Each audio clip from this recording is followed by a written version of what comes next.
Sigurado ako, isang araw ay darating din ang lalaking para sa akin.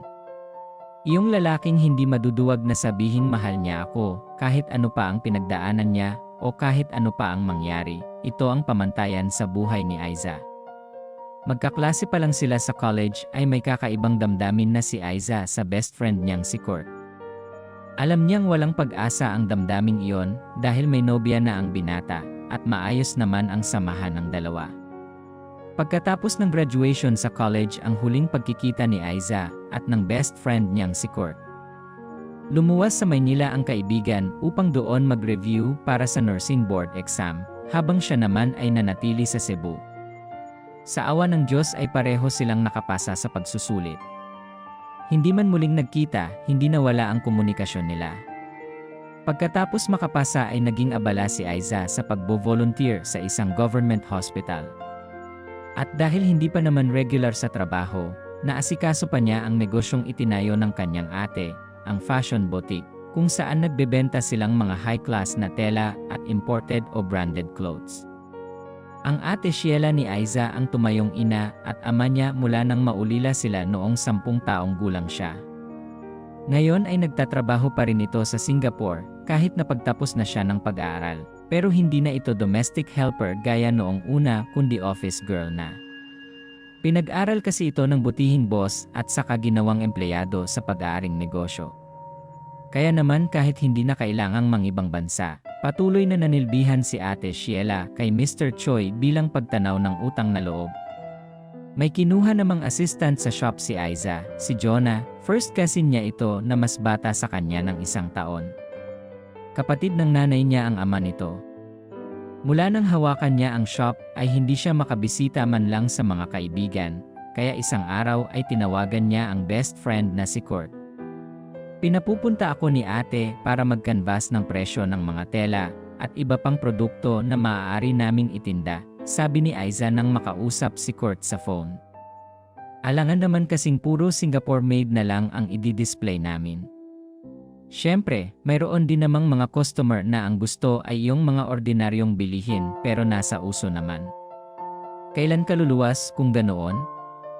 Susunduin kita sa airport at sasamahan kita sa Divisoria. May pasyente kaming Chinese na may pwesto ng tela room, ipapakilala kita at baka makakuha ka ng discount. Halatang excited ang kaibigan at nagboluntaryo pa itong maging guide niya. Ang bilis mo ha? Parang hindi ka busy. Sa isang Chinese hospital sa Maynila nakapasok at naging regular employee si Kurt. May dugo ring Chinese ang kaibigan dahil in-chick ang lolo nito sa tuhod. Hindi ko pa nagagamit ang leave ko for the past 7 months kaya kung sakaling pumunta ka, madali akong makakapagpaalam, sagot nito.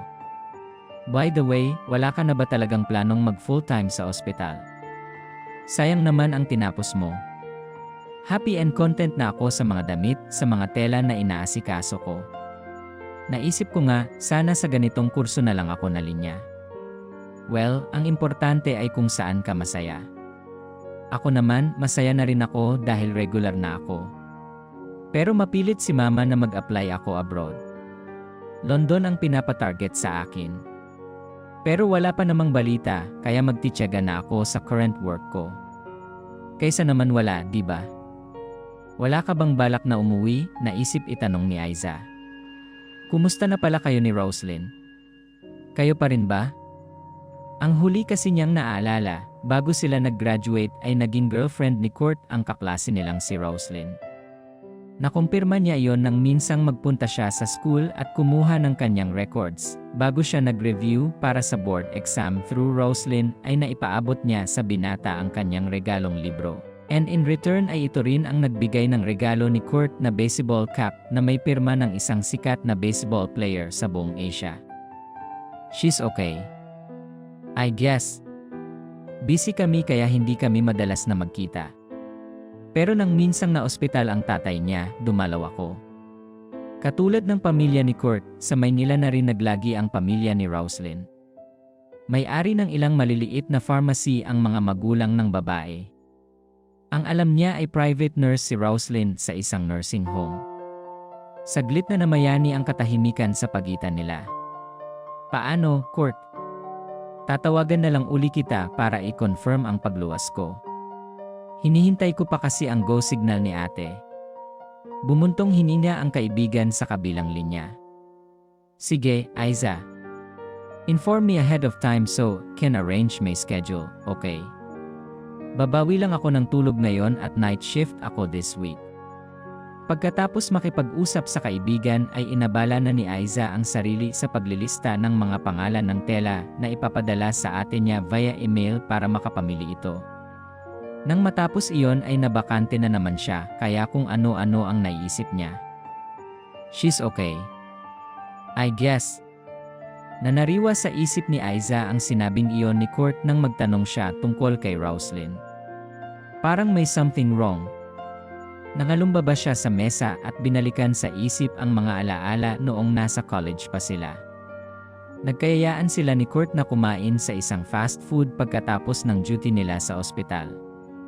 Ang takaw mo talaga, reklamo nito. Umorder kasi ito ng isang medium pizza na syempre ay ito ang magbabayad dahil ito raw ang lalaki. Pagkatapos ay nilantakan niya ang 4 sa 6 na slice. 2 lang ang napunta rito. Sa gutom ako katwiran ni Aiza na mauubos ng kainin ang pang-4 na slice. Kapag libre, lalo na ng isang Kurt Angelo Luciano, walang tipid-tipid kahit pa may time. Makonsyensya ka naman. Hindi ikaw ang nagbibigay sa akin ng allowance. At dahil libre, dapat ay maghinay-hinay ka. Hindi naman ito date, no? Sagot pa rin niya. Di isipin mo na date, walang alinlangang sagot nito. Yak, sabi na lang niya para pagtakpan ang biglang pagkailang na naramdaman. Kurt. Lumulok muna si Aiza at uminom ng pineapple juice bago nagtanong. Seryoso ka na ba kay Roslyn? Concerned siya kay Kurt dahil kaibigan niya ito kaya madalas niyang inaalam ang estado ng love life nito. Hindi kaagad nakasagot ang lalaki. Let's just say na she could be the one. Hindi na lang siya nagkomento. Wala naman siyang makitang mali kay Roslyn. Mabait ang babae, disente, may hitsura. Walang mali kay Roslyn. Maging sa kaibigan niya. Maliban sa sana ay siya na lang ang sinasabihan ni Kurt ng, you could be the one. Gustong kutusan ni Aiza ang sarili sa isiping iyon. Magkaibigan lang sila ni Kurt. Iyon lang. Dalian mo nga riyan, inaantok na ako sa kabusugan, sabi na lang niya. Tapos na siya sa pagkain, pero si Kurt ay patapos pa lang. Walang pagmamadali sa kilos nito, pero tumalima naman ito. Pagkatapos kumain ay lumabas na sila. Sa bookstore muna tayo. May hahanapin lang ako, sabi ni Kurt. Ano ba naman yan? Reklamo ni Aiza. Nahulaan na niya kung ano ang gagawin nila sa bookstore at kung saang section sila pupunta. Lang buwan na lang at graduate na tayo. Comics pa rin ang kinahuhumalingan mo. Siyempre.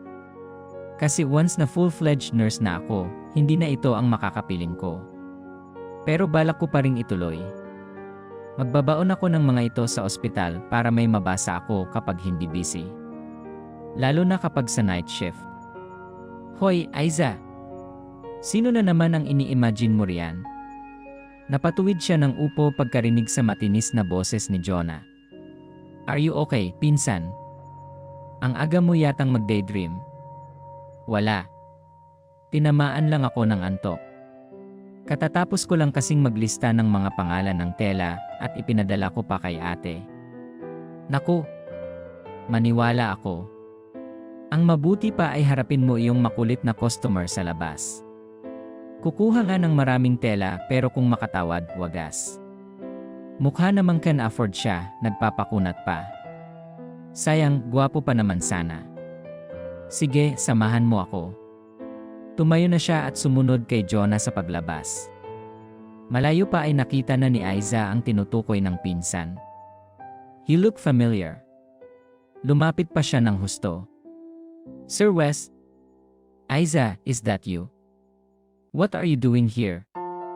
Hindi ba graduate ka na? Magkasunod na tanong ng dati niyang clinical instructor noong second year siya. Sa ate ko itong tindahan, sir. And since hindi pa naman ako regular sa regional, dito ako tumatambay usually. Ito naman ang pinsan ko, si Jonah. Siya ang assistant ko.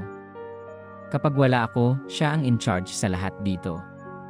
Nagkatinginan ang dalawa. Pagkatapos ay inirapan ni Jonah si Sir Wesley. Napataas na lang ang kilay ni Aiza.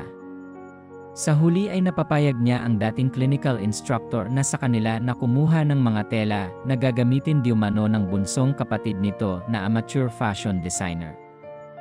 Binigyan niya ito ng 8% discount at pumayag naman ito. Sa susunod ay ang kapatid ko na talaga ang papupuntahin ko rito dahil wala naman akong kaalam-alam sa tela. Napilitan lang ako, sabi ng lalaki. Nakita naman ni Aiza ang pag-ismid ni Jonah na matamang nakikinig sa usapan nila. Samantala, si Kurt naman ay hindi mapakali. It had been 2 years mula nang lumuwas sa Maynila si Kurt para doon mag-review at kumuha ng licensure examination for nurses. Mula noon ay hindi na siya nakauwi sa kanila sa Cebu. Madalang na text at tawag na lang ang naging connection niya sa probinsyang kinalakihan, lalo na sa mga kaibigan kabilang na si Aiza. Nagpabiling-biling siya sa higaan. Ang sabi niya kay Aiza kanina ay matutulog siya para makabawi sa puyat mula sa night duty. Pero kanina pa siya nakahiga at nakailang palit na siya ng posisyon ay nanatili pa rin siyang gising. Ayaw siyang dalawin ng antok. Ang totoo ay nakokonsyensya siya dahil sa pagsisinungaling sa kanyang best friend. Hindi niya sinabi rito ang tunay na estado ng relasyon nila ni Roslyn dahil batid niyang ito ang unang-unang masasaktan. Saksi siya kung paano tinangkilik ni Aiza ang relasyon nila ni Roslyn. She was like the sister he never had dahil lahat lalaki silang magkakapatid. Noong una pa lang na nagkakilala sila ni Aiza, napakabait na nito sa kanya, dahilan para magdesisyon siyang huwag lagyan ng mali siya ang mga ikinikilos nito at tuluyang isantabi ang feelings niya sana rito na higit pa sa kaibigan. Walang kahit sino na nakaalam sa feelings na yon hanggang sa tuluyan na niyang ibinaon sa limot. Bago sila magtapos ay niligawan niya si Roslyn na noong una ay itinutudyo-tudyo lang ng mga kaklase sa kanya, kabilang na si Aiza. Naging magkasintahan sila ni Roslyn one day before they graduated. Magkasama silang nag-review at nag-take ng exam sa Maynila since naroroon na ang kani-kanilang mga pamilya. Nang makapasa at makahanap ng kanya-kanyang trabaho, saka nagsimulang dumalang ang kanilang pag-uusap at pagkikita. Mas madalas pa ang text at tawag ni Aiza sa kanya kaysa kay Roslyn. And he would bet, kung nasa iisang lugar lang sila, Aiza would always find a way na magkita sila kahit gaano man ito ka-busy. Tuluyan na siyang bumangon at lumabas sa veranda ng kondo unit niya, bit-bit ang lighter at kaha ng sigarilyo. Naroroon siya sa 5th floor ng isang condominium building sa Quezon City. Nagsindi siya ng isang stick. Hinitit niya iyon ng matagal kaya maraming usok ang nailabas niya kasabay ng malalim na paghinga. Nurse siya at alam niya kung ano ang epekto ng paninigarilyo sa katawan pero hindi niya mapigilan ang sarili. Hindi siya pwedeng uminom ng alak dahil may duty pa siya ng alas 4 ng hapon. There you are, Kurt. Problema? Mula sa kabilang veranda ng katabing unit ay lumabas ang kapwa nurse at kaibigan niyang si Mickey. Kasabay rin nila ito ni Roslyn na nag-review at pumasa noon. Ito ang kasama niyang nag-apply sa pinagtatrabahuhan nilang ospital ngayon. Wala. Excited lang. Tumawag kasi ang best friend ko from Cebu. Baka lumuwas at magdidivisoria raw at nag-volunteer akong samahan siya. Nice ha? Babae o lalaki? Lumipat ng pwesto si Mickey, iyong nakaharap sa kanya at mas malapit. Tila interesado ito sa kanyang ikukwento. Babae bro. Si Aiza. Naikwento ko na yata siya sayo. Kilala rin siya ni Roslyn, kaswal na sagot ni Kurt. Oh, I remember her. Pero dude, kaibigan mo lang ba talaga si Aiza? Tanong ni Mickey. Madalas mo siyang bukang bibig eh. Naman bro, best friend ko siya. Parang kapatid na rin. Really? So, can I meet her? Pwede ko ba siyang ligawan? Napatiimbagang siya at medyo nagsisi kung bakit naikwento-kwento pa niya si Aiza kay Mickey. Off-limit siya, bro. Hanap ka na lang ng iba. Naman, in love ka yata sa Aiza na yan, bro eh. Hindi ka maapektuhan ng ganyan kung best friend lang ang turing mo sa kanya. Paano na si Roslyn? Nako ha? Tigilan mo nga ako, Mickey Mouse. Huwag mo akong itulad sa'yo. Kasasabi ko lang, di ba? Aiza is like a sister to me kaya natural na protektahan ko siya, lalo na sa mga katulad mo. Umungol si Mickey pero hindi pa rin tumigil. Mickey Mouse. Aiza Doc. Kami ang bagay ng best friend mo, dude. Binato niya ng filter ng sigarilyo ang kaibigan. Lalo tuloy siya nitong kinantsawan. Kung hindi lang ito ang pinakamatalik niyang kaibigan sa kasalukuyan, baka napiko na siya. Kilala ni Kurt ang karakas ni Mickey. Kung hindi nga lang siguro niya ipinakilala na girlfriend si Roslyn noong una pa, baka diniskartehan din nito ang babae. What Mickey wants, Mickey gets. Iyon ang motto nito sa buhay. Madaling araw naman nang tumawag ang ate Sheila ni Aiza. Pinaluluwas siya nito sa Maynila umagang-umaga para katagpuin ang dati nitong kasamahan sa trabaho na uwi pa sa Mindanao. Pasensya na, short notice lang at nag-out of the country ang boss ko. Ang daming iniwang trabaho rito. Halos kapapahinga ko nga lang sabi ng ate niya. Ginisig naman ni Aiza si Jonah nang mag-aalas 5 na at ipinaalam dito ang kanyang lakad. Eksaktong alas 5 ay nagtungo na siya sa airport para sa first flight patungong Maynila. Isang carry-all bag at clutch bag ang kanyang dala. Habang daan ay tinawagan niya ang kapwa volunteer nurse na si Cindy at pinakiusapan na ito na muna ang mag-report sa ospital para sa kanya hanggang sa makabalik siya. More than willing naman ito. Sinubukan niyang tawagan si Kurt pero unattended ang cellphone nito. Naisip niyang huwag na lang ipaalam sa kaibigan ang pagdating niya. Madali naman niya itong mahahanap sa ospital kung sakali. Mabuti na lang at hindi fully booked ang eroplanong sasakyan niya. Alas 8 ay nasa airport na siya. Alas 9 naman ang dating ng kanyang kakatagpuin. Habang naghihintay ay pilit pa rin niyang kinontak si Kurt. Bibiruin niya ito. Unfortunately ay out of reach pa rin ito. Nag-isip siya ng maaaring maging dahilan. Baka tulog dahil panggabi ang duty. Baka naka-duty dahil nalipat na sa pang-araw. Ang huli ang ipinanalangin niyang dahilan. Hindi kasi niya alam kung saan nakatira si Kurt, maliban sa sinabi nitong isang kondominium malapit sa isang sikat na mall sa Fairview. Baka abutin siya ng siyam-siyam sa paghahanap. Isa pa ay hindi niya ganoon kagamay ang Northern Quezon City area. Tinawagan na siya ng kakatagpuin na si Ate Beth, nakilala na niya sa Facebook dahil sa ate niya. Nagkita sila sa arrival area. May ibinigay itong paper bag at inihatid na siya nito sa taxi terminal bago ito muling pumasok sa airport para sa flight nito patungong Cagayan de Oro City. Sinabi ni Aiza sa driver ang kanyang destinasyon. Ilang saglit pa ay binagtas na nila ang daan patungo sa di kalakihang Chinese hospital na pinagtatrabahuhan ni Kurt. Nagtanong siya sa information kung saan niya matatagpuan si Kurt. May tinawagan ang babaeng nasa front desk. On duty ba si Kurt? Tanong nito sa kausap. Si Jay. May naghahanap kasi sa kanya. Tinakpan nito saglit ang mouthpiece ng telepono. Anong pangalan mo, miss? Pwedeng huwag na lang banggitin. Sosorpresahin ko kasi siya. Pero magpapakita ako ng identification sa'yo. Sinipat muna siya ng babae. Nakontento marahil ito sa ayos niya kaya hindi na ito nagpumilit pa.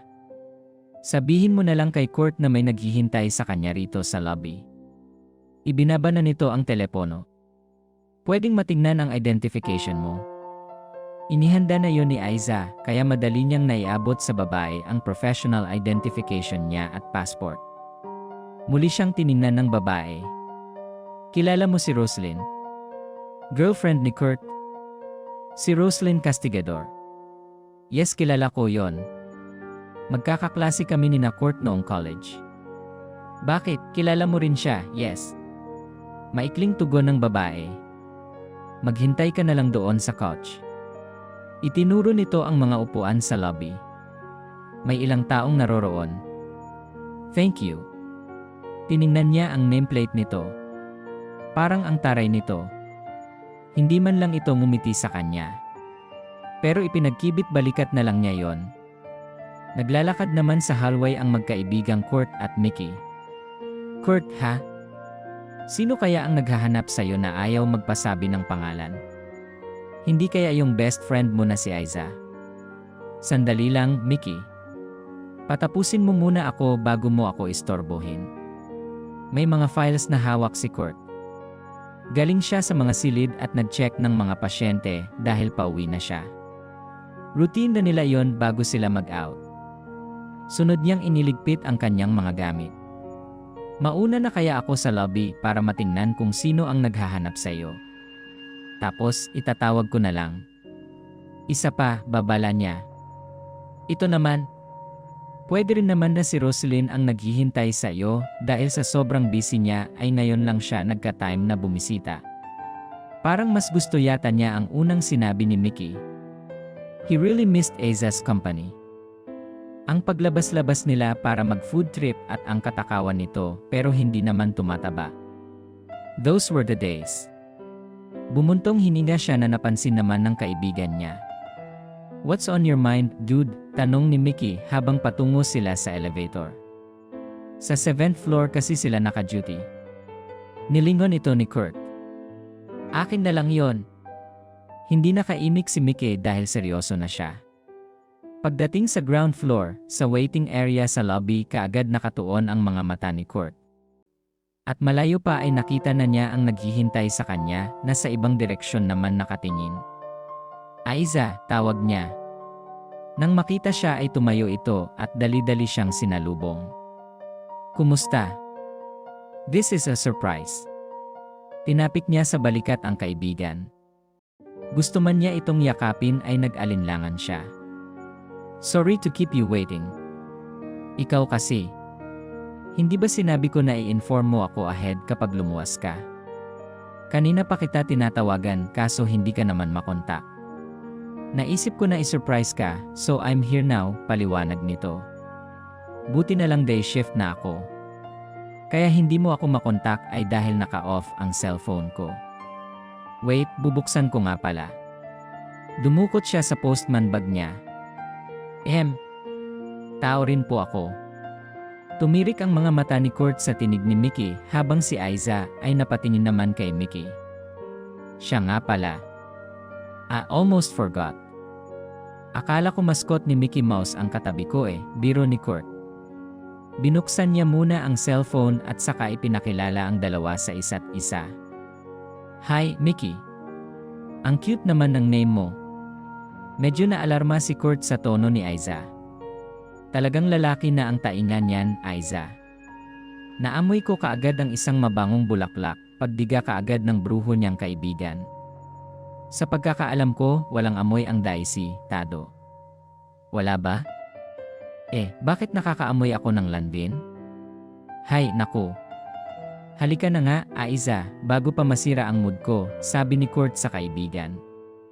Where do you want to eat? Treat ko. Uy, sama naman ako riyan, hirit ni Mickey. Sasama ka basta magbabayad ka ng kakainin mo, sabi ni Kurt. Si Aiza lang ever since ang inililibre ko. Teka, sabad ni Aiza. Kahit gustong-gusto kong makipagbonding sa inyo guys, inaantok ako. Gusto ko sanang magpahinga muna. Baka kapag tumawag ang ate ko mamaya ay wala ako sa katinuan. Nagkatinginan sina Kurt at Mickey. Minsan lang magpunta sa Manila si Aiza, pagkatapos ay hindi pa sila magkakasama. Pwede siya sa kondo ko. Kunot noong tiningnan niya si Mickey. Ang lakas ng loob nitong mag-volunteer. Panira yata ito sa bonding nila ni Aiza. Mag-check-in na lang ako sa hotel o apartel. May natuluyan kami dito dati. Cheap lang pero nice place naman. No, Aiza, sabi ni Kurt. Doon ka na lang sa unit ko magpahinga. You can stay there as long as you want. Wow, dude! Napaatras si Mickey. Nahulaan na nito ang balak niya. Lilipat siya sa unit nito dahil isa lang ang kwarto sa unit niya. Ayaw niyang sa iisang unit lang sila magstay ni Aiza. Baka ma-awkward lang sila sa isa't isa. Lalo na siya dahil sobra niya itong na-miss. Sige na nga. Sa unit ka na ni Kurt, Aiza. Kaysa mag-hotel ka pa at mapalayo sa amin. Pero si Aiza naman ang nag-alinlangan. Wala nang pero-pero, Aiza. Para ka namang others Mag-best friend kayo ni Kurt, di ba? Sabi ni Mickey. Sumulyap kay Kurt si Aiza sa katumango. It's settled then. Let's go, Aiza, yakag ni Kurt sa kaibigan. Kukunin na sana niya ang dala nitong bag pero naunahan siya ni Mickey. Inakbayan na lang niya si Aiza para makabawi sa hindi niya pagbitbit ng bag. Huli na lang niya na-realize na hindi pala sila ganoon ni Aiza noon. But it was too late to back out now. Baka mas maasiwa sila pareho at magtaka rin si Mickey. Naglakad na sila palabas ng ospital. Sa peripheral vision ni Kurt ay nakikita niya ang makahulugang sulyap ni Mickey sa balikat ni Aiza kung saan naroroon ang kanyang kamay. Magkwento ka naman kung bakit biglaan ang pagluwas mo, Aiza, sabi na lang niya to ease the tension habang wala pang dumarating na taxi. Sa labas na nga tayo mag-abang, sabi ni Mickey. CJ. Kwento ka lang, Aiza, udyok ni Kurt. Nagpatuloy sila sa paglalakad. Si ate kasi may ipinadala sa kaibigan niya na umuwi from Singapore. Ito itinaas ng dalaga ang hawak na paper bag. So, mga hanggang kailan ka rito? Kung may spare time ka, pwede ka naming ipasyal ni Kurt sa Bulacan. Nakabili roon ang parents niya ng bahay, katabi ng bahay namin. Tumaas ang kilay ni Kurt. Talagang masigasig si Mickey sa pagpapapansin. May duty ka, dude, paalala ni Kurt. Yan kasi. Kapag tinatamad pumasok, ginagamit ang leave. Oh, ngayon? Ang daya talaga. Isusumbong ko kayo kay Roslyn. Uy, huwag kang ganyan, Mickey. Naramdaman niya ang pagbilis ng hakbang ni Aiza. Nahalata niya na nais nitong dumistansya, kaya hinayaan na niya. Malapit na sila sa main entrance ng ospital. Kumanan sila para umexit. Kaagad namang may tumigil na taxi. Mabuti na lang at hindi nakipagsiksikan si Mickey sa likod. Kapansin-pansin ang paglayo sa kanya ni Aiza. Naging reasonable naman iyon nang ipalagay ni Mickey ang bag ng dalaga na bitbit nito sa pagitan nila. Bakit hindi mo tawagan si Roslyn para magkita sila ni Aiza? Kurt, suhestyon ni Mickey nang nasa biyahe na sila. Hindi maipinta ang mukha ni Kurt nang magtagpo ang mga mata nila sa rearview mirror. Listorbohin mo iyong tao. Lagi na ngang busy. Pero susubukan ko siyang kontakin mamaya. CJ, Kurt. Gusto ko ring makachikahan si Roslyn, segunda ni Aiza. Sinulyapan niya ito at tinanguan. Nakangisi na si Mickey sa front seat. Kung akala ni Mickey ay magkakaroon na ito ng chance na landiin si Aiza dahil darating si Roslyn, nagkakamali ito. May tensyon sa magkaibigang Kurt at Mickey. Nasense iyon ni Aiza kanina pa lang sa lobby ng ospital. Gusto man niyang umiti dahil pakiramdam niya ay nagsiselos si Kurt kay Mickey na hayagang lumalandi sa kanya, alam niyang hindi niya dapat ikinakatuwa yon. Hindi siya ang girlfriend ni Kurt. Pumikit na lang siya pero saglit lang ay huminto na ang taxi. Bahagyang niyugyog ni Kurt ang kanyang balikat.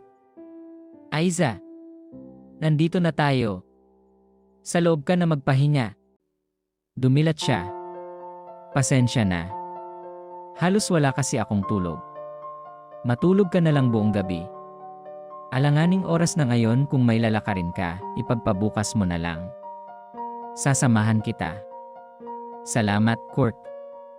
Naunang bumaba si Kurt bitbit ang kanyang bag. Doon na rin siya dumaan sa side nito. Feel at home, Aiza, sabad ni Mickey nang papasok na sila sa building.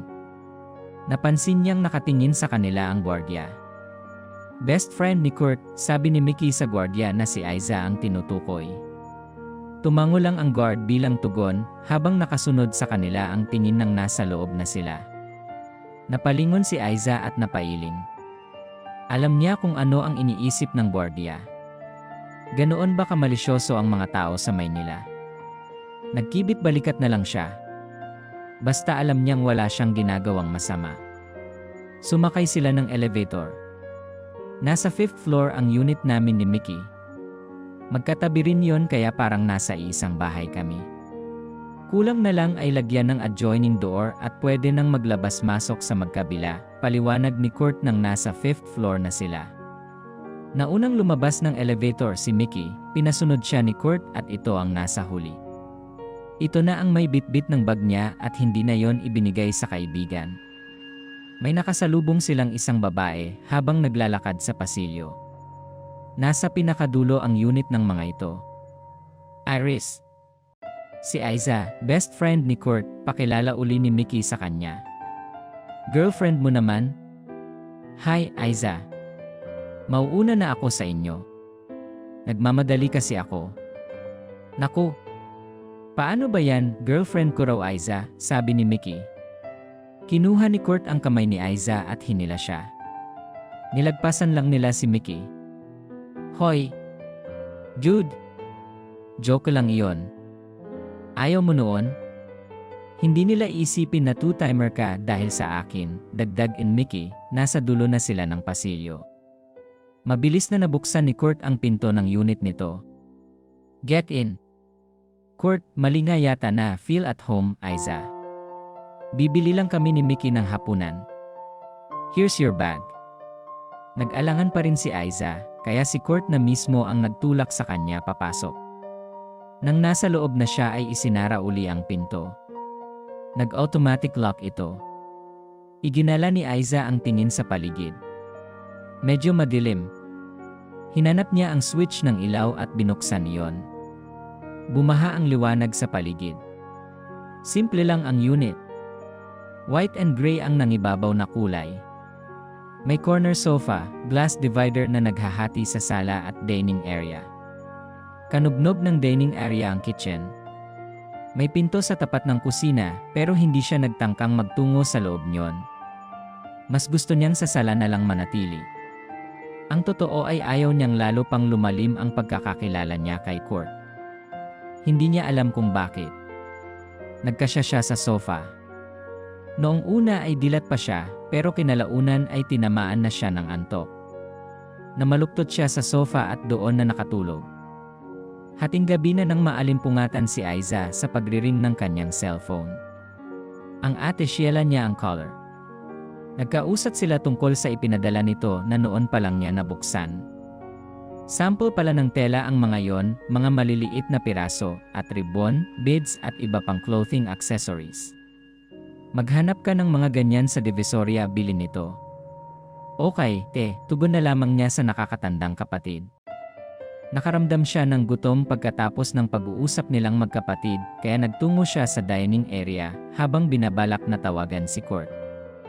Nag-iwan naman pala ito ng note sa table, kaya hindi na itinuloy ang pagtawag at binasa na lamang ito. Aiza, dinner for you. Hindi ka na namin ginising pa ni Mickey dahil alam namin na pagod ka. Sorry sa kakulitan ng kaibigan ko. Ganoon talaga yon. Huwag ka sanang ma-offend sa mga kalokohan niya. Don't worry, I won't allow it. Anyway, alam ko na asiwa kang matulog sa room ko kaya naglabas ako ng foam dyan sa sala para matulugan mo. Para kang kinawawa na namamaluktot sa sofa kanina. Let's see each other and talk tomorrow. Kurt. Napangiti si Aiza nang mabasa yon. Si Kurt yata ang napipikon kay Mickey. Gayunman ay na-appreciate niya ang concern ng kaibigan. Yun na lang, hanggang magkaibigan na lang sila. Bumuntong hininga siya. Hindi pa rin siya nakabawi sa pagod at antok kaya pagkatapos kumain at maghugas ng pinagkainan ay inilatag na niya ang nakitang foam na sinabi ni Kurt sa note. May dalawang malalaking unan pang kasama ang bedsheet niyon. Masarap sa pakiramdam ang malambot na higaan. Nakatulog siya kaagad. Kinabukasan, maaga namang nagising si Aiza. Nakita niya ang ilang missed calls ni Jonah kaya tinawagan niya ito. Naloka ang pinsan nang ikwento niya ang pagpunta niya sa ospital, ang tungkol sa receptionist at kay Mickey. At syempre, ang tungkol kay Kurt at kung saan siya naroroon. Baka ma-inlove ka na ng tuluyan kay Kurt niyan. Mukhang hindi na siya ang manhid na ikinukwento mo noon, saad nito at bumuntong hininga ang kanyang pinsan.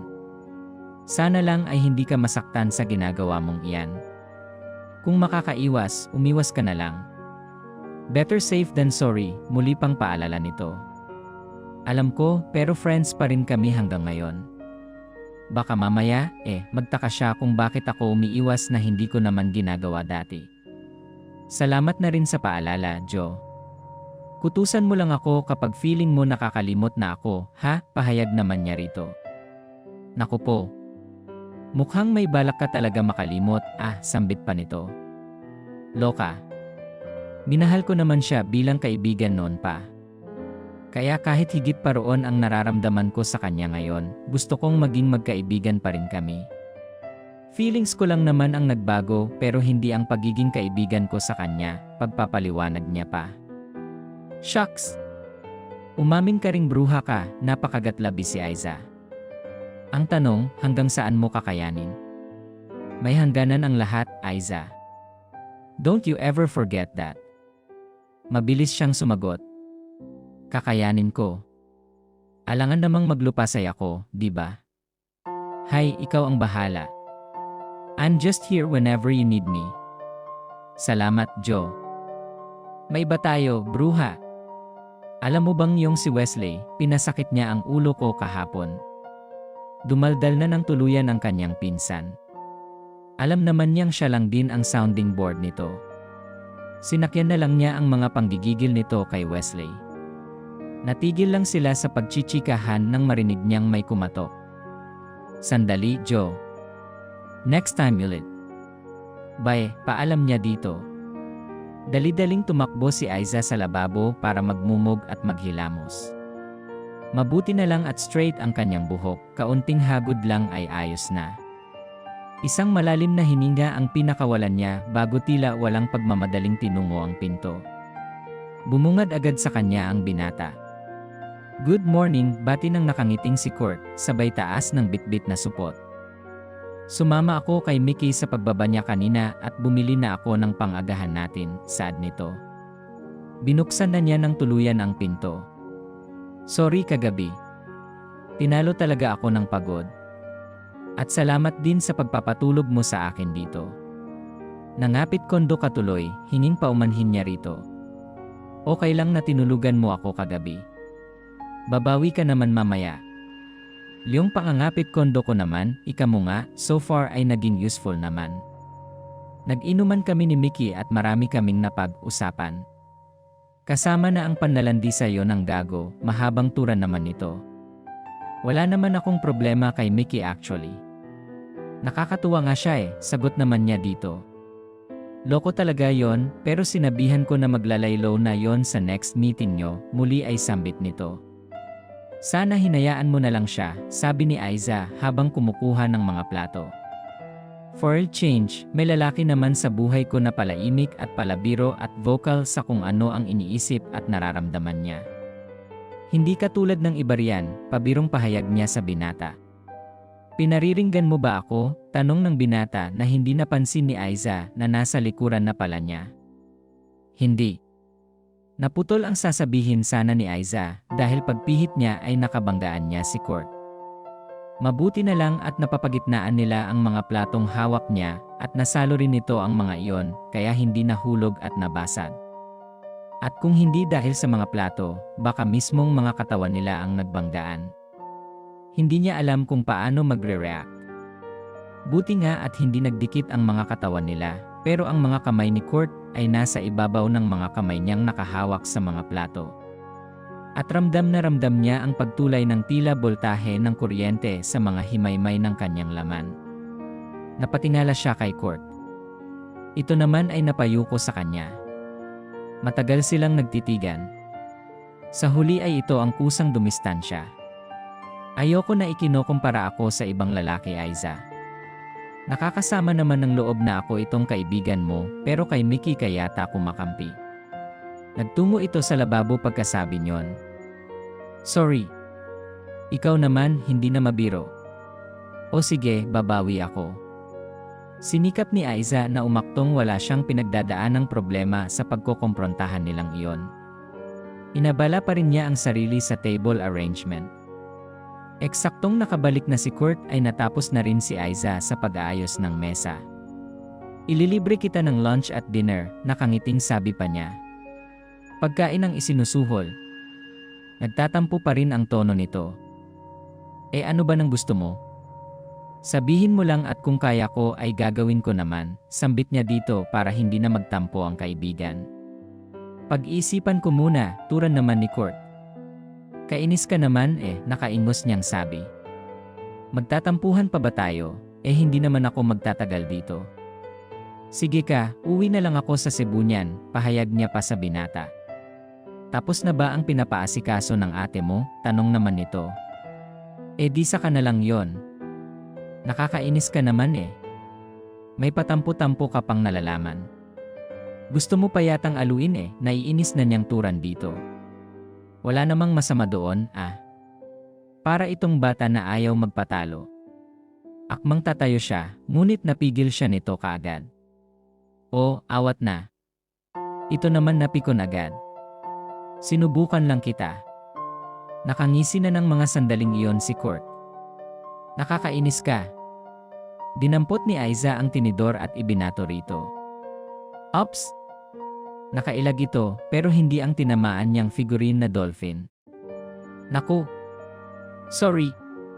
Ayan tuloy. Nadepress na siya at tumayo para puntahan ang nabasag. Papalitan ko na lang to. Sorry talaga, Kurt, pag hindi niya pa umanhin habang iniisa-isang pulutin ang nabasag na figurine. Huwag mong hawakan. Kinuha nito ang kanyang kamay. Natigilan na naman si Aiza. Naroroon na naman ang boltahe ng kuryente. Napansin marahil ng kaibigan na natigilan siya, kaya binitiwan na nito ang kanyang kamay at nagtungo sa kabinet na nasa ilalim ng lababo.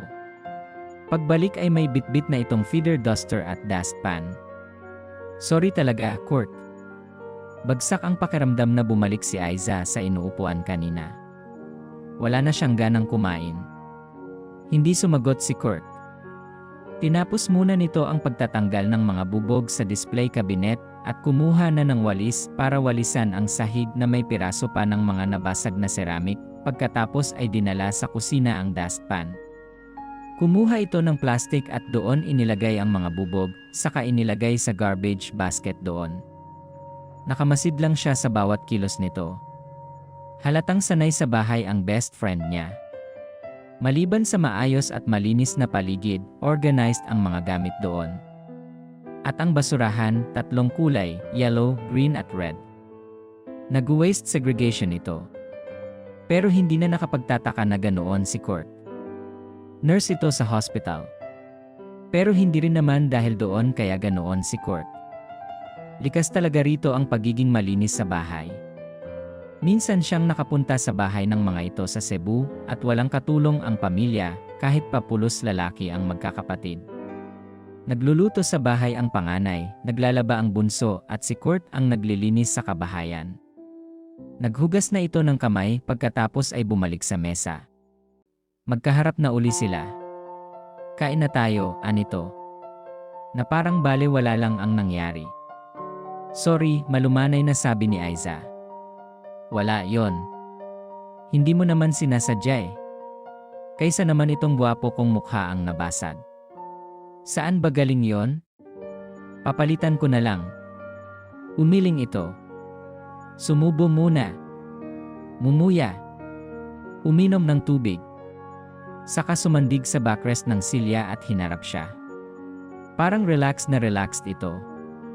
Bigay ni Roslyn. Souvenir noong nagpunta siya sa Resorts World sa Singapore pagkatapos niyang makapasa sa board. Naku! Kay Roslyn pala galing yon, mas lalo siyang nag-alala, lalo pat galing sa nobya nito ang kawawang figurine. Pero ang ipinagtataka niya kung bakit parang bale wala lang iyon kay Kurt. Dahil ba hindi iyon mahalaga? Dahil ayaw lang ba nitong magpakita ng totoong emosyon? O di kaya ay dahil baka lalo siyang mag-alala? Kain ka na. Hindi tayo alis hanggat hindi ka kumakain. Maliligo lang ako. Hindi na ako sanay na nagpapatanghali ng ligo, may duty man o wala. Basta kain ka lang, Aiza. Ninitian pa siya nito bago tumayo at pumasok sa silid nito. Labis na nagtaka si Aiza sa inaktong iyon ng kaibigan. Kung ano-ano na ang sumagi sa kanyang isip. Hindi niya mapigilang mag-guilty. Dahil doon, kahit ayaw niya ay kailangan niyang magdesisyon. Didistansya na siya sa kaibigan. Pinilit ni Aiza na kumain kahit wala na siyang gana. Bilang nurse, alam niya kung ano ang kahahantungan ng hindi pagkain o pagpapalipas ng gutom. Kahit pa hindi naman siya ganoon kagutom, kailangan niyang kumain kahit kaunti tuwing oras ng pagkain. Pagkatapos niyang kumain ay iniligpit niya ang mga pinagkainan. Wala ring natira sa tapsilog na binili ni Kurt para sa kanya. Naghugas siya ng mga plato at nagwalis ng sahig. Nang hindi pa rin lumalabas ng silid nito si Kurt, nag-toothbrush na siya saka bumalik sa sala. Nag-iisip pa siya kung maliligo na o hintayin muna ito. Nang inilalabas na ni Aiza ang isusuot na damit at mga gagamitin sa paliligo nang lumabas si Kurt, presko na ang hitsura nito sa suot na white shirt at maong pants. Ang bango-bango pa. Tinutuyo nito ang buhok gamit ang puting tuwalya. Maliligo ka rin, di ba? Ikaw naman, anito nang maglakad patungo sa sala. Medyo malikot ang mga mata nito. CJ. Kompleto siya sa toiletries, kaya hindi siya namroblema sa gagamitin, bagaman kompleto naman ang gamit sa banyo ni Kurt nang pumasok siya roon pagkatapos kumain ng nakaraang gabi. Tumalikod na ito at may tinitingnan yata sa kabinet. Tumayo na si Aiza at napadaan malapit kay Kurt nang magtungo siya sa banyo. Nasamyo niya ang fresh scent nito. Ang sabon nito hindi pa rin nagbabago. Alam na alam niya yon. Hindi siya aware na pigil niya ang hininga. Nalaman na lang niya nang makapasok na siya sa banyo. Worried na tumingin siya sa refleksyon niya sa salamin doon. This is so not you, Aiza Jane Ramirez, anya sa sarili. Bakit ba mas mahirap na ngayong labanan ang hindi maipaliwanag na atraksyon niya kay Kurt? Dati-rati naman ay madali lang niyang nasasaway ang isip kapag medyo malisyoso na ang takbo niyon. Di yata't lumalim na ng tuluyan ang pagtingin niya sa kaibigan. Tila sinilihan siya sa napagtanto. Dali-dali siyang naghubad at binasa ang katawan sa ilalim ng shower. Hindi niya alintana ang lamig ng tubig. Hindi na niya pinaandar ang heater. Maigingang malamig para matauhan siya sa lumalalim niyang kahibangan. Nag-shampoo at conditioner na siya. Hindi na rin siya nagbabad ng sabon sa katawan. Wala pa marahil 10 minuto, tinutuyo na niya ang sarili at nagbibihis na. Medyo tumagal lang siya sa pagpapatuyo ng buhok gamit ang baon niyang portable blower. After a few minutes, she was ready to go out. Napansin ni Aiza ang pagtitig ni Kurt nang lumabas siya ng comfort room. Nagkunwari naman siya na hindi ito napansin. Where's our first stop? Tanong nito. Umupo ito sa sofa malapit sa gamit niya. Divisoria na. Nandoon naman lahat ng ibinili ni ate, sagot niya habang ibinabalik ang gamit sa bag at inilalagay sa baong plastic pouch ang pinagbihisan. Sige, tatawagan ko mamaya on the way si Mr. So. After Divisoria, where to? Muling tanong nito. Pinauwi na ako ni ate. Are you sure? Halatang nagulat ang binata. I thought you were going to stay here for 2 or 3 days. Look, Aiza, kung tungkol ito sa nabasag na figurine kanina o sa nangyari before that, I'm sorry. But really, wala akong intensyon na paiklin ang stay mo rito sa unit ko o sa Manila. Plano ko ngang i-convince ka na magstay pa at baka maihatid din kita sa Cebu. Aayusin ko lang ang leave ko sa hospital. Natameme si Aiza. Hindi niya in-expect na babalaki ni Kurt na ihatid siya. Had she known. Pero huli na. She had already decided. Ang sarili lang niya ang kanyang lolokohin kung hahayaan niyang magbago ang kanyang isip. Sorry din, Kurt. Pero bilin kasi ni ate na umuwi ako agad pagkatapos kong pumunta sa Divisoria. Tumango si Kurt, pero halatang mabigat ang loob nito. Let's keep going kung ganoon. Sayang ang oras. Okay, sandali. Inayos ni Aiza ang kanyang bag. Nang matapos ay agad na kinuha ni Kurt ang carry-all bag niya. Paano yan? Madami kang dala pag-alis ng Divisoria mamaya. Hindi ka kaya mahirapan sa biyahe? Hindi. Ang mga bibilhin ko kasi mamaya, iyong mga kaya ko lang namang bitbitin. Accessories, beads, at mga gamit sa pananahi. Magagaan lang ang mga yon, kaya hindi ako mahihirapan. Iyong mga tela, titingnan ko muna kung ano ang available ang prices. Saka ako luluwas uli kapag bibili na ng mga tela. Napansin niya ang muling pagsigla ng aura ni Kurt dahil sa sinabi niya. Ay, nag-isip din siya. Hindi ko pa alam eh. Saka maghahanap muna ako ng driver ng pickup para may service ako pagluwas ko. Sabihin mo sa akin, Aiza, ha? I can drive for you, if ever. At para mas okay, ang Starex na yang namin ang gamitin natin.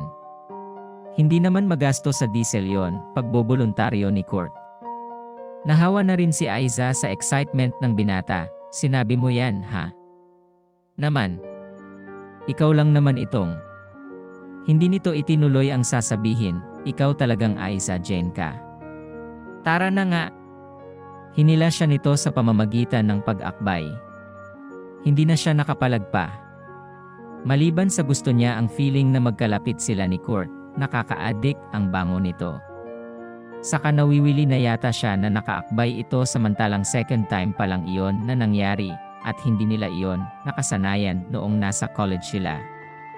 Nag-abang na sila ng taxi patungong Divisoria. Hindi ganoon karami ang tao dahil umaga pa lang.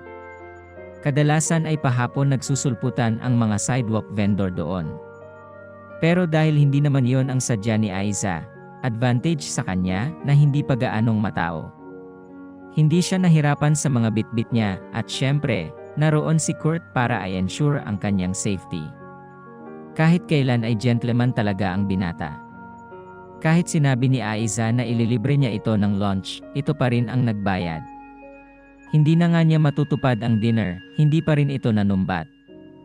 Natanto niya na dapat hindi niya inumpisahan ang biro dito kanina. Dahil sa huli ay siya rin ang lubos na maapektuhan. Around 2 in the afternoon nang magtungo sila sa airport. Kung nakapagpabook sana si Aiza sa eroplano ahead of time, na-schedule sana ng maayos ang kanyang biyahe. Actually, pwede naman sana. She could stay for another night or so katulad ng inaakala ni Kurt.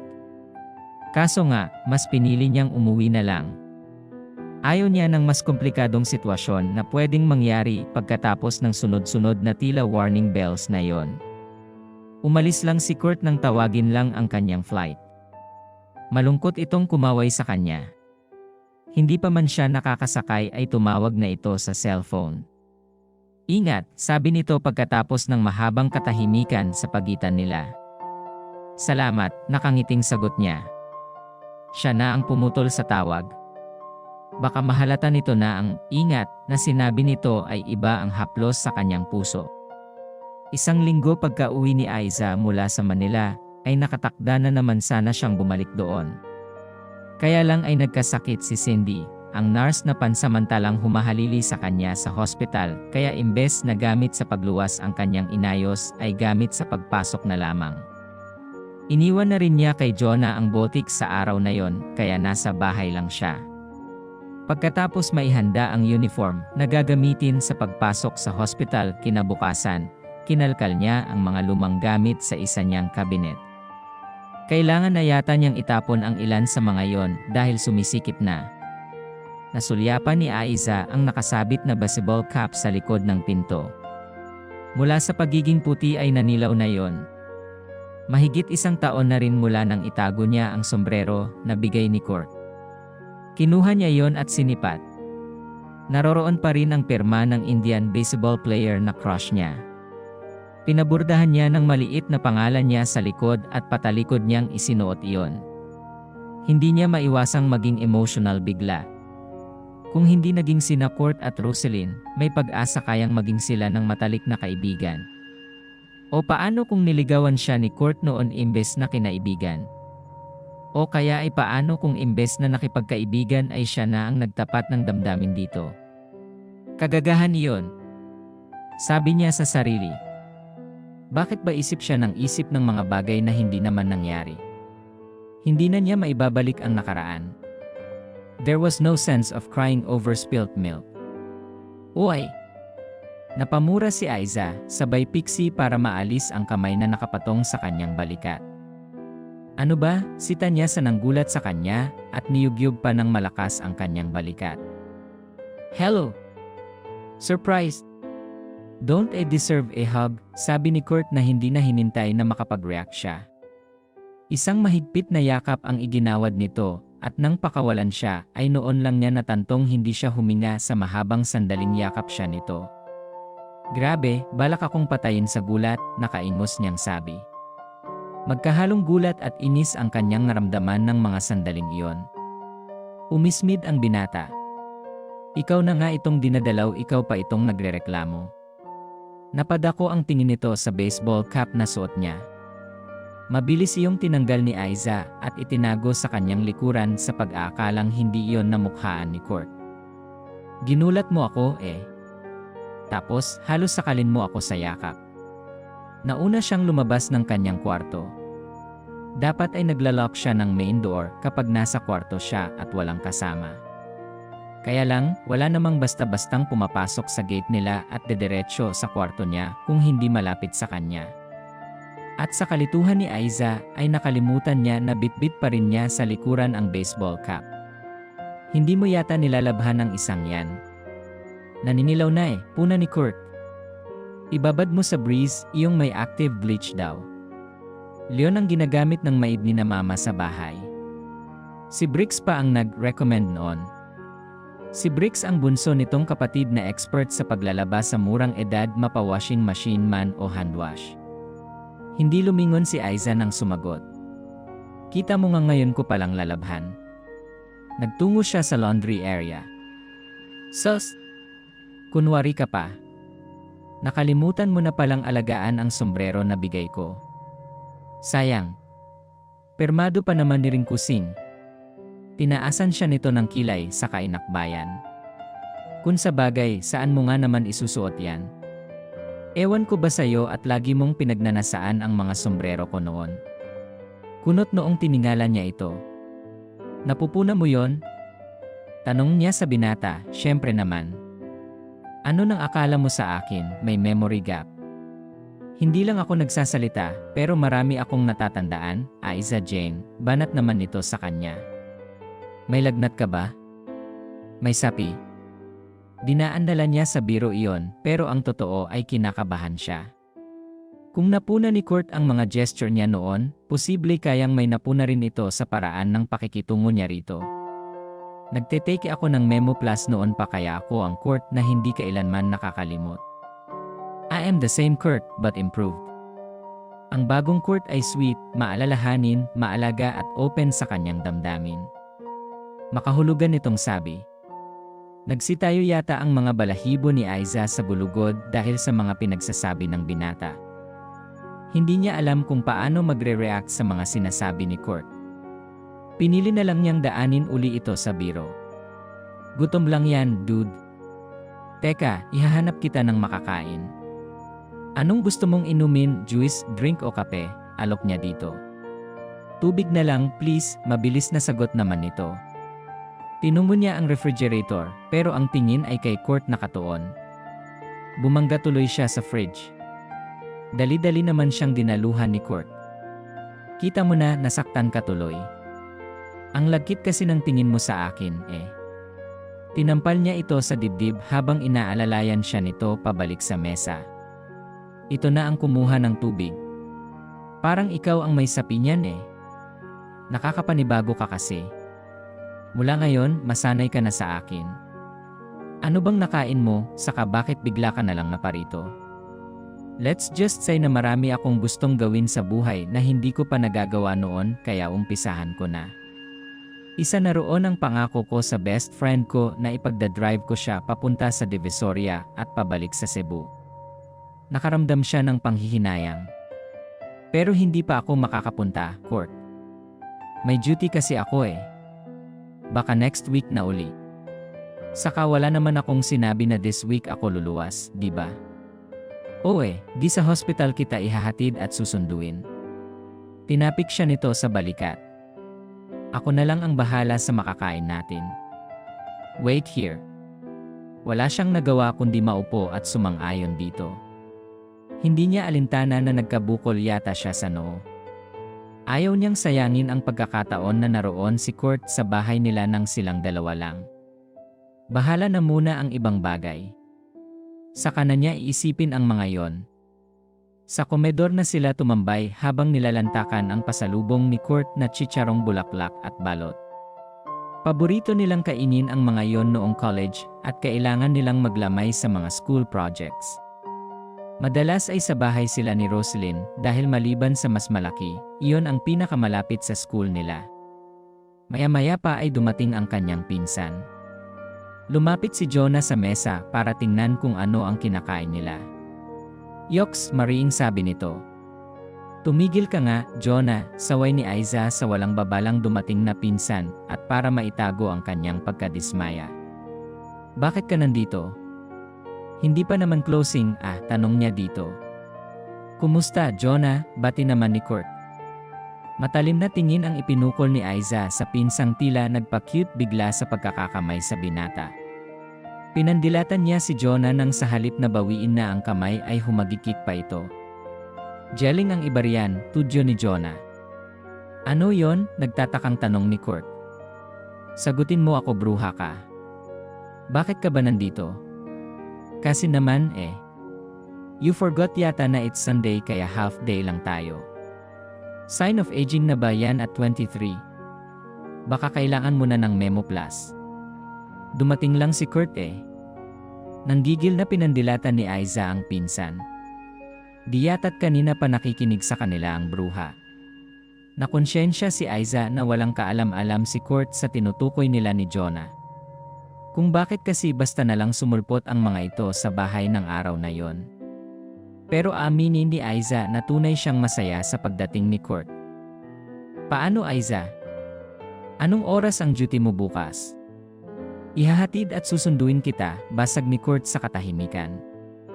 Kunot noo siyang nakipagtitigan dito. Hanggang kailan ka ba rito? Wala ka bang duty? Alam ba ng magulang mo na nandito ka? Sunod-sunod na tanong niya sa binata. 1 linggo, sagot naman ito. Ano? Baka wala ka ng trabahong babalikan yan? Muling tanong niya dito. Nag-file na ako ng leave at sinagad ko na. Ngayon, kung hindi na nila ako tatanggapin sa pagbalik ko dahil biglang nag-iba ang ihip ng kanilang ulo, wala akong magagawa. May London naman akong hinihintay. Saka sa tanda ko nang to, hindi ko na kailangang magpaalam sa mga magulang ko. Pero sa ikapapanatag mo, kasama ko si Papa at si Briggs at driver namin. May kukunin sila sa bahay. Mauuna sina Papa na umuwi, may iwan si Mang Elmer para makarelyebo ako sa pagdadrive, mahabang pahayag nito. Okay. Kung talagang 1 week ka rito at willing kang magsayang ng oras para sa akin, 4 in the afternoon ang duty ko bukas until 8 in the morning. Papayag lang akong ihahatid sundo mo kung iyong pick-up namin ang gagamitin mo at ako ang maggagasolina. Napailing si Court. Sige na nga. Alam ko namang hindi ako mananalo sa'yo. Dati pa. Lagi na lang. Buti alam mo, sweet ang ngiting sagot niya. Doon nila tinapos ang usapan, pagkatapos ay nagkayayaan silang mag-road test ng pick-up na pinaandar lang niya ang makina every week ngunit hindi pinatatakbo sa daan. Hindi pa kasi siya kampanteng magmaneho ng mag-isa. Nakakapagmaneho lang siya dati kapag kasama niya ang ate niya. Gusto mong mag-refresh ng driving? Tanong ni Court. Nasa butik sila para ipasyal ito. Hindi naman ganoon kalaki ang pwesto nila at hindi naman ito babae na mausisa sa kanilang mga paninda kaya kalahating oras lang sila tumagal doon at nagyaya na ito. Tuturuan mo ako. Biglang na-excite sa ideya si Aiza. Okay naman ako sa driving, hindi nga iyang ako sanay na nagda-drive ng mag-isa. Kaya iyon ang targetin natin. Sayang itong Ford Ranger kung hindi mo man lang nagagamit kahit dito lang sa Cebu. Maganda pa rin yung napapatakbo from time to time imbes na pinapaandar lang. Baka hindi ko kaya eh. Kaya nga ako nandito eh. Okay, sa first at second rounds ay kasama ako. Pero sa pangatlo hanggang gusto mo, ikaw na. Napaisip siya. Huwag na lang kaya. I mean, meron naman kasi kaming driver sa shop at wala kang makukuha sa huwag na lang kaya kundi panghihinayang pagdating ng araw, Aiza. Marirealize mo isang araw na sana ay sumubok ka, sana ay hindi ka natakot, sana ay nag-take ka ng risk. Paano mo malalaman na kaya mo pala o hindi kung hindi mo susubukan? Makahulugan ang mga tinurang iyon ni Kurt para kay Aiza. Ngunit pinili niyang i-apply na lang iyon sa driving problem niya at hindi sa pampusong usapin. Pumayag siya sa gusto ng binata. Dahil hindi naman besi na kalye o highway ang kanilang kinaroroonan, hindi ganoon karami ang mga tao at sasakyan. Patay na oras din iyon at araw pa ng linggo. Abangan ang part 2 ng storya ng buhay at pag-ibig ni Aiza at Kurt. Kung nagandahan kayo sa kwento, please subscribe to my channel. Huwag niyo din kalimutan na mag-iwan ng like at comment. Click niyo na din ang bell para updated kayo sa mga bagong storya na ibabahagi ko. Maraming salamat at happy listening.